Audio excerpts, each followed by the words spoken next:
What's going on, Mitch? What's going on? Like a minute ago, it was like he was the guy. Paul George was the number one target. Now, words coming out that the Sixers have lost some interest in him, and Paul George may not be their primary free agent target. Well, man, we'll talk about this. We'll talk about this later. Next on Locked On 76.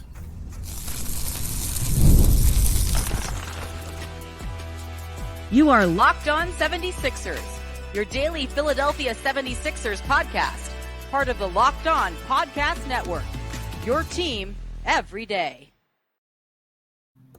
Thank you for making Locked On 76ers your first listen every day.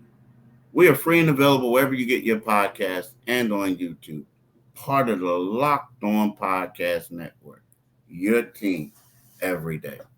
This episode is brought to you by PrizePicks, the easiest and most exciting way to play daily fantasy sports.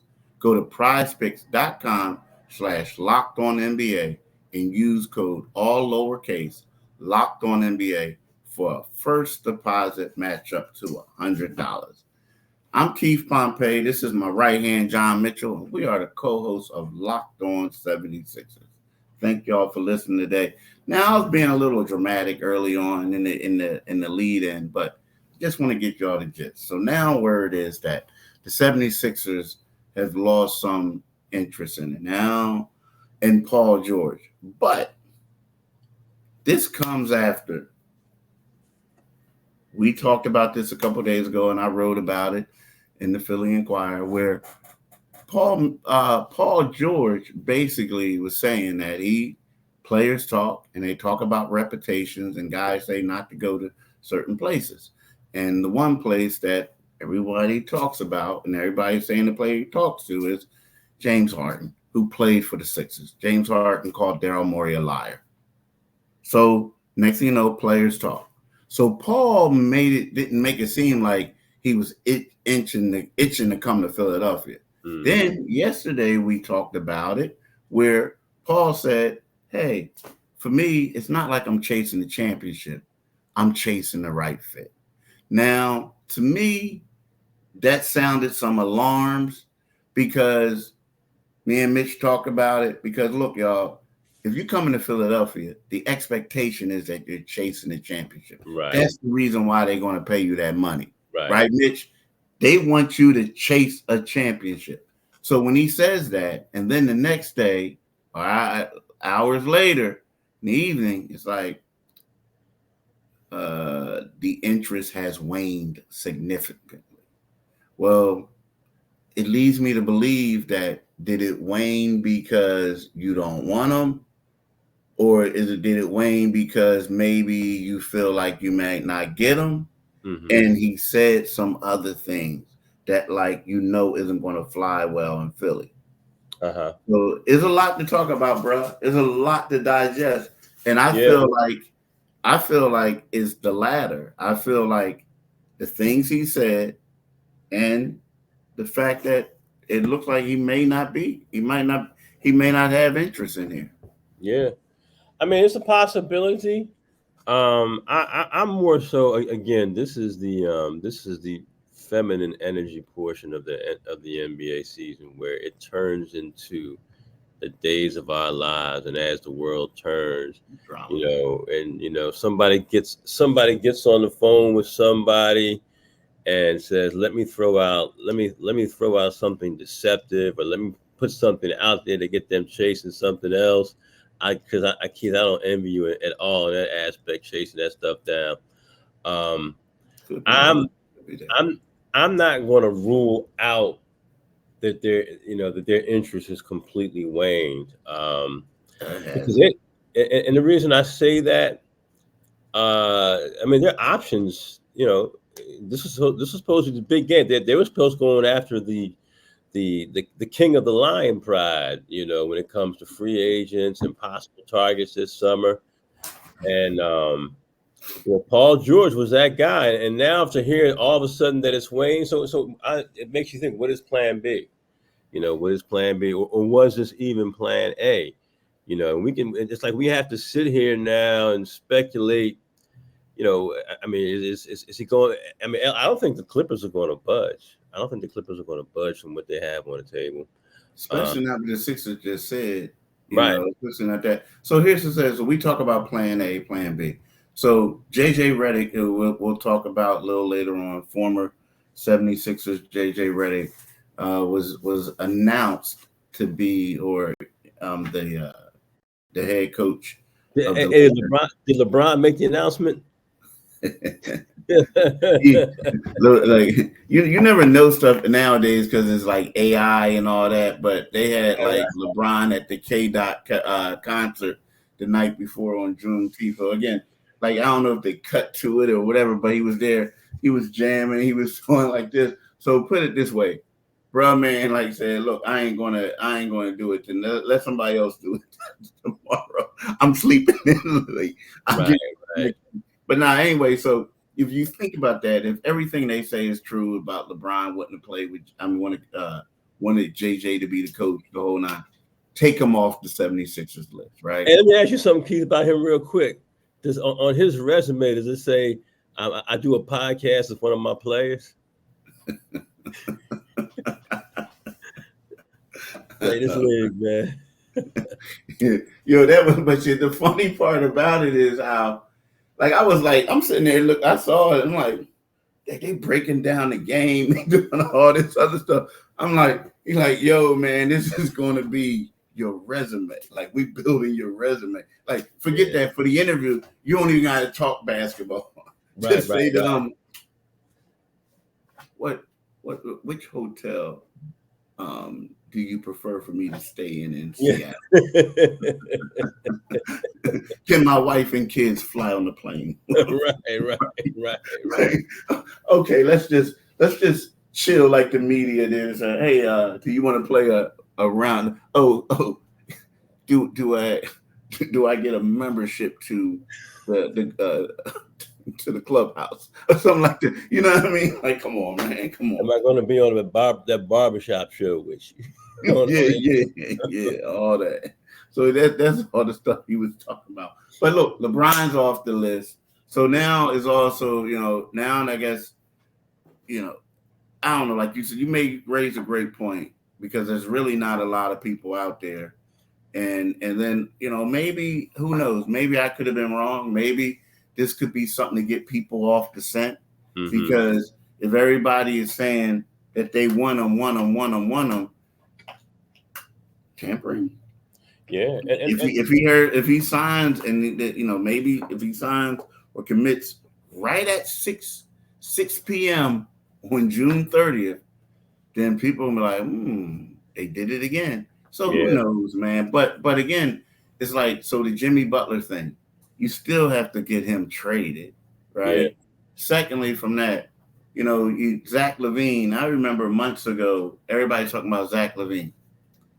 The Bulls, according to my sources, everybody's like, people are talking about how the Bulls are making contacts and calls to the Sixers. They've been calling the Sixers for a while now. Yeah. About Zach LaVine. From the Sixers have always said that they don't want him, right? Now, who knows? Things could change. So now Brandon Ingram is the flavor of the month. Yeah. Right? Yeah. And the thing is, like, they called Houston to get that center. No way in heck they gonna give up that center for him. And then so they're calling the Sixers. So my thing is, like, what are you gonna get back from the Sixers? Are y'all gonna do a 3-team trade? What have you? So, and some people saying, oh, they didn't call this and that. So I don't know what to believe at this particular time. Yeah. But I do know that this is that time of year. Yeah. Stuff starts coming out. Right. The bus go round and round. Yeah, it's that part of the year. But I tell you what, man, JJ Redick, more power to him. No, more power to LeBron. But the crazy part is, do you know this is the 29th coach that they had? 29th. And we'll talk more about it later. But I just want to say he's the 29th coach in franchise history. and the fourth one since LeBron. So LeBron has become a coach killer at the end of his career. LeBron, like the GM, bro, he doing it. He doing it, dude. He doing what it do. Yeah. I might expect a player to get that kind of power in a different organization, but when a player can get that power with the Lakers. I know it's kind of crazy though, right? I guess, but somebody told me real quick. They told me you should see the type of money that he's making for them. LeBron. Mm-hmm. Oh, I'm sure. No, yeah. I mean, you don't get to make those kind of moves unless your balance sheet is looking kind of hefty. We can talk about that a little bit more on the other side because JJ Redick is a former Philadelphia 76ers. But in the meantime, let's talk about PrizePicks. What is PrizePicks? PrizePicks is America's #1 daily fantasy sports app with over 5 million active members. It's the easiest and most exciting way to play daily fantasy sports. Unlike other apps on PrizePicks, it's just you against the numbers. You can win up to 100. You can win up to 100 times your money on PrizePicks with as little as 4 correct picks. You can turn $10 into $1,000. So if you're looking for promotions, PrizePicks has got you covered every week. From lowering select player stats projections on Tuesdays to help your lineup hit. Get your entry fees back if you have a losing lineup on Fridays. So go ahead and download the PrizePicks app today and use code LOCKEDONNBA for a first deposit match up to $100. That's code LOCKEDONNBA on PrizePicks for a deposit match up to $100. Pick more, pick less. It's just that easy. Do it today, people. Definitely do it today. It's Friday, so tell me, are you watching Fox Sports on ESPN on TV all day? You're going to take that hollering and screaming into your weekend? You have to turn down volume with all that shouting? Listen, make the switch to Locked On Sports today, a free 24/7 sports streaming channel programmed for you every day to bring you the biggest stories without all the screaming. Locked On Sports Today brings you can't-miss analysis, opinions, and news streamed 24/7 on YouTube or the free Amazon Fire TV channels app. Part of the Locked On Podcast Network. Your team every day. So, yeah, we talk about JJ. Now, this is crazy. Like, JJ Redick, I guess we all already know by listening to what we said minutes ago, but, JJ Redick is going to be the next coach of the Lakers story program. The crazy thing about it is, JJ's 39 years old. And I'm going to share a story about JJ Redick before we get done this segment. Make you laugh, Mitch. I don't think I ever told you this. So JJ's 39. He has no coaching experience whatsoever. None. Zero. Nada. But he's a bright guy, a high IQ, basketball IQ, brilliant mind. And he's got a tough job, man. Tough job. So we'll find out a lot, man. And we'll find out a lot. But I just think that he's putting himself in a tough situation. I mean, there's been guys who went there. Like it's weird how they're doing this. Like, it just seems like the coaching candidates that they get are getting less and less experience. Yeah. You know what I mean? Like the last brother that they had, good guy, but he was a backup. You know what I mean? He was an assistant coach. Yeah, Darvin Ham. He was an assistant coach. He comes there, and then all of a sudden, he looks great the first year. Yeah. And then the second year is like, oh, he can't coach. Now you're going and getting somebody out of the booth. And, because, him and LeBron had a podcast and this and that. And now you're going to give him the Lakers job. Yeah. So it's just a lot of pressure. But it just seems to me that from the outside looking in, it just seems that this is just showing you how much power LeBron actually has. Yeah. Yeah, you really can't. You can't miss that. I mean, for again, it'd be one thing if a player picked a coach in some, off the beaten track town, say Detroit, who we'll talk about, another former 76er person affiliated with 76ers in a coaching situation out there. But for LeBron, and kudos to him, man. I mean, kudos to this kid, this guy who, as a 16-year-old, was couch surfing in Akron with his mom. You know, and the NBA has set itself up as a players' league where players can implement their power and orchestrate things. And quite honestly, I'm happy for LeBron. Typically people would say, well, here's another, you look at JJ Redick and say, well, here's just yet another white guy with no experience who goes straight from a podcast or from ESPN to a coaching spot. Now you can say, look at Steve Kerr and say, well, he did the same thing and he look at the, success he had. But for a guy like LeBron, kudos to LeBron. I've loved LeBron, what he's always been able to do. I don't care if the Lakers never win another championship in my lifetime. I really don't give a damn. But for him to have that type of authority, that's power. That is, when they put together those stupid lists about the 100 most powerful people in sports, look at him. LeBron has got to be up there. He's in 1 minute he's telling teams, "Yeah, I'll play for you if you draft my son." It's almost like not the Game of Thrones, but the game of LeBron, because I got juice like that. You know what I mean? He's so good for him.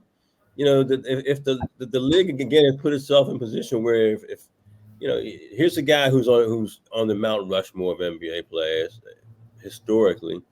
And, I would have loved to have seen the 76ers. Like, I sit here, if drafting LeBron James' son, Bronny, would bring LeBron, I would have done it. I mean, we're sitting here trying to figure out who they're going to draft, and we're looking at, slow-footed centers who don't play the NBA game anymore as a possible pick at 16. So, yeah, LeBron has just got, if you could have gotten LeBron, great, but you ain't getting him now. He's got his podcast buddy. He'll probably be on LeBron's HBO show with him and Maverick Carter. So that's power, man. So here's the thing about and when Tupac said, "Who's got the juice now?" LeBron got the juice. Yeah, he got the juice. Who has the art? Who has the rifle? That's he got more than you. Yeah. But here's the thing about LeBron: like they might as well just make him a player coach, dog. Like real rap. Because I mean, my thing is they did it with Bill Russell. I know that was a long time ago, but it was Bill Russell's team. He became a player coach. Mm-hmm. You covered MJ when he was running the Wizards. He was playing. Doug Collins was just there. Yeah. So you know what I'm saying. So it comes to a point where, like, you say to yourself, you're like, why don't you just like go ahead and do it? Now I get it. It might look funny. It might look crazy, but I mean, he has the power. He has the juice. Now, maybe they don't want to do it because he's so older. Like, what I mean? Like, when you covered MJ with the Wizards, how old was he? MJ? Yeah. MJ was 40, man. He was 40. So, like, you know what I'm saying? He's about this age. Yeah, he's about this age. Yeah, about this age. And it's interesting, like you bring that up, and I can make there's absolutely no comparison between LeBron and MJ because as the late great John Thompson used to call him when I would do his show in Washington. He called him Floor Jordan. Why? Because he couldn't get off the ground. He was Floor Jordan, not Air. I thought you said. I thought you said Floyd. Like he was Floor Jordan, and that was his. That was his dude, but he called him Floor Jordan, man. Yeah, because I remember he beat him in the chip when he was a freshman. So look, before we go, we're gonna go over a little bit on this one, but I gotta share this story. So I had an internship at the Roanoke Times, right? Mm-hmm. And George Lynch is from Roanoke. George Lynch used to play for the Sixers. And so George came back home And George Lynch went to Patrick Henry High School, but then I think he went to like a Hargrave or somewhere else for like a senior year. But he went to Patrick Henry. Now, in Roanoke, there's 3 schools, 3 public schools. There's some outside of it, but 3 in the city. So one is Cave Springs. Cave Spring is like nice suburban school, kind of like on the edge of town, but the really good school. Right. Nice middle, the upper class neighborhood. They produced the Barber twins, Tinky and Rondé, and JJ Redick, right? Okay. JJ Redick. And then there's like Patrick Henry, that's where George Lynch, and they had a couple guys went to college. But the school that was around the way school that everybody went to, like the Simon Gratz school, where they had talent, but it was the around the way school, this and that. Everybody in the hood loved it. Was called William Fleming, right? So I remember I go there. George Lynch was going to be at the gym at William Fleming Open Gym. And they say to me, yo, you got to meet my dude, JJ. Oh, yeah? Dude. He was in high school. You got to meet this dude, JJ. So I'm like, JJ. Now, mind you, everybody in here, brothers. And I'm talking about even like Roanoke ain't like, it's a nice place, but it was considered the hood school, right? Right. So I'm like, JJ, everybody black now. Everybody in the place is black. So I'm like, okay, is that him? Nah. You're going to be shocked. Nah. Now, mind you, JJ wasn't as big as he is now. Like, he about 6'4", right? He was in high school. So this dude walks in. And I'm like, that's JJ? And they like, how you figure? I said, you said I'll be shocked. Right? Yo, though. The dude was cold, man. Like, he was really good. And he played for, like, Boo Williams. Like, he played for, like, Boo Williams. Oh, yeah. Like, and he lived in Roanoke, but he played in Boo Williams. And they had, like... So that's where JJ gets his swag from, because you can see the swag. The swag... I mean, JJ, like, put it this way. When JJ went to Duke and was doing what he did and then went all that stuff, that wasn't the dude I saw up there. Like, he was different. Like, he was different. But then he goes there, he fits in and gets his niche in. He was cold, man. And it was like to a point where he played for Boo Williams, but he also like participated and stuff. This was going into like his senior year. And so he was like, of course, one of the top kids. But dude, they would go to like different high schools, a team that they had, and would play and do stuff. Man, I'm telling you, he was cold. And it was funny because when he came to the Sixers, I brought up that day to him, and we just started laughing. He's like, yeah, it used to be so much fun. So I'm saying this to say, like, a lot of people look at him, and they're like, this Dookie, this, this, nah, dude. He had mad respect in the hood or where he was at. But it was funny, like, he lived in Cave Springs, which is a nice area, this and that. But he was that dude that could go in the hood and everybody be like, he was an undercover roughneck. I mean, I don't know. I ain't gonna call it. I'm gonna call him undercover, but he just, but roughneck. Yeah, he put this way. He had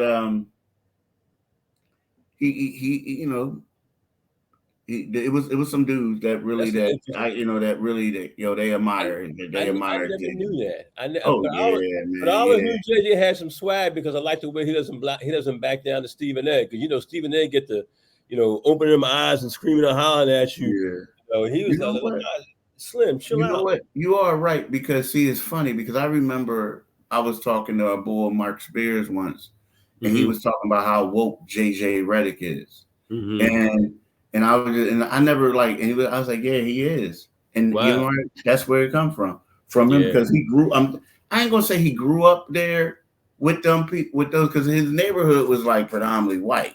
Yeah, but he played ball.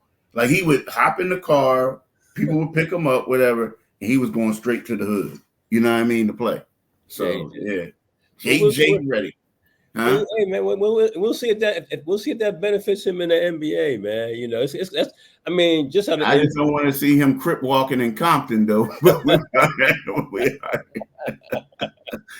Nah, bro, that ain't you, bro. You ain't Yeah, you. yeah. Don't go that far. Yeah. Don't hop on the stage with K Dot and the Pyrus thinking you can cripple. Right. In the rolling 50s or 60s, whatever they Yeah. But listen, we'll talk about maybe that a little bit more after we get back from maybe that and some Monty Williams talk, because he is a former 76ers coach. And man, I think he kind of got a raw deal in that dumpster fire out there. But we'll talk about that a little bit after we talk about LinkedIn. So when you're hiring for your small business, you want to find quality professionals that are right for the role. That's why you have to check out LinkedIn Jobs. LinkedIn Jobs has tools to help find the right professionals for your team faster and for free. LinkedIn isn't just another job board. LinkedIn has a vast network of more than 1 billion professionals. That's with a B, which makes it the best place to hire. It gives you access to professionals you can't find anywhere else. LinkedIn does all that while making the process easy and intuitive. Hiring is easy when you have that many quality candidates. So easy, in fact, that 86% of small businesses get a qualified candidate within 24 hours. So post your job for free at linkedin.com/lockedonnba. That's linkedin.com/lockedonnba to post your job for free. Terms and conditions apply. Do it today. Do it. I was about to say definitely do it, but well, I just said it. Yo, but look, man, we're talking about doing it on a day. So okay, so Detroit used to be, and I'm sorry, y'all. I'm not trying to make this about race, and I'm not trying to make fun of it. But I'm sitting there celebrating Juneteenth. Yeah. Just sitting there chilling, and for some people who don't know, Juneteenth is the holiday when the slaves were freed, but the slaves in Texas didn't know about it. So that's when they learned that they were skirtless, conniving Confederacy wanted to keep slavery. It was crazy, man. It was crazy how they did it, right? But so Detroit Pistons. Now it's a national holiday. So Detroit Pistons fired my man Monty Williams on Juneteenth. But look, you can look at it two ways. Brother man said, look, I'm leaving the dumpster fire and y'all giving me $65 million to walk. So happy holiday. Right? Happy holiday. Happy holiday. Or you can look at it like, wow. Me personally, when you look at that organization and you see how bad they've been, like for years. Poor Jalen Duren. Oh my God. I mean, for a year. Like, so it's like, how do you feel about that, man? Like, man, I mean, especially you figure in Detroit, you were thinking in a black city like Detroit, they'd have a little bit of awareness. It's Juneteenth, maybe we let this man hang on a little bit longer. Let's fire him on June 20th. Let's let the holiday. But I did see this one. It's interesting you bring it up. I did see this one fake Colombian Republican woman who was trashing. She's running for Congress somewhere, and she's trash. Who was trashing the holiday and saying that black people don't deserve reparations. She was going off on this and that and the other. And you're trash, and we'll leave it at that. But for them to have fired him on Juneteenth, yeah, I mean, you know what? Give me my $65 million and let me walk away from this dumpster fire. And it is a dumpster fire out there. And it's crazy because they do have young talent. But if you hire him, you couldn't have hired a guy who's a former coach of the year and known and considered the low level of talent that you have. Mm-hmm. And then they say, well, you're not getting the job done. You can't get the job done with trash. You can't sweep a floor without a broom. You can't wash a car without a sponge in the towel, and that's kind of what Monty Williams had, man. He was under, you know, the stuff that he had. You just don't win NBA games with that. You have some young pieces, but young pieces don't win the NBA unless they're like super elite, and they don't have that. So he walks with 65 mil. I'm sure he slept nicely. I'm sure he slept nicely. Hey, you know that if it was me, because you know nowadays you can, you know, on your cell phone you can check your bank account, right, and all this and that. So what was the day? Okay, so if I was him, he's sitting there. His wife probably told him, "Baby, where we cruising?" Well, just reported you just got fired. And he said, he picks up his phone, and his wife is like, "Baby, I just told you this. Like, you don't believe me?" Right. And he said, "Nah, babe, I'm looking at my bank account. I'm just getting sure that that money's still coming. We good. We good. We're good." You know what I mean? Like, come on, man. Like, but it does look bad. Now, first of all, listen. They got hosed because they basically begged him to take the job. He told them he didn't want to take it. Yeah. And they begged him to take it. And then he took over that team. And then they struggled. And then they paid him. They had to pay him much more than they intended to because he didn't want the job. Yeah. And then you find him. And look, he said, "Look, bro, it's kind of like, yo, man, it's kind of like somebody saying to you, yo, I don't have a license, so I ain't going to drive." They're like, "Come on, man, I'm tired. I need you to drive, and I need you to drive." Like, or I had something like, "I'm tired. You got to drive." "Nah, man, I think maybe you need to wait until tomorrow morning. Then we drive." "Nah, man, go ahead, drive. Don't worry about it." So then next thing you know, you go a block down the street and smash into a truck. And then he's like, "Yo, man, what did you do?" "Bro, I told you I don't know how to drive." So whose fault is it? Whose fault is it? You know, so that's truly a dumpster fire out there. I mean, to give that guy that kind of money, a guy who can coach, but then to kind of just shift it all on him, I think guys gonna be wanting to get off of that shit. Yeah. I mean, it's kind of crazy. It's crazy. So y'all look, what you about to say? It's a whole lot of instability out there. Yeah. Happy Juneteenth, Monty. Hey, Monty, don't worry. You can always go to this app. You can always go check out the app on his phone and check it out. The 1st and the 15th, bro. Like, all right, before we go, if you were him, would you coach again? I probably wouldn't. I mean, knowing what I know about the NBA and knowing what I know about some of the knuckleheadedness you have to deal with in locker rooms, and I've had this conversation with Eddie Jordan, with Doug Collins, with Sam Cassell, some other. Yeah, 65. Hell no, I'd be out. I'll be out for 30. Look, for that kind of money, look, get yourself a TV gig.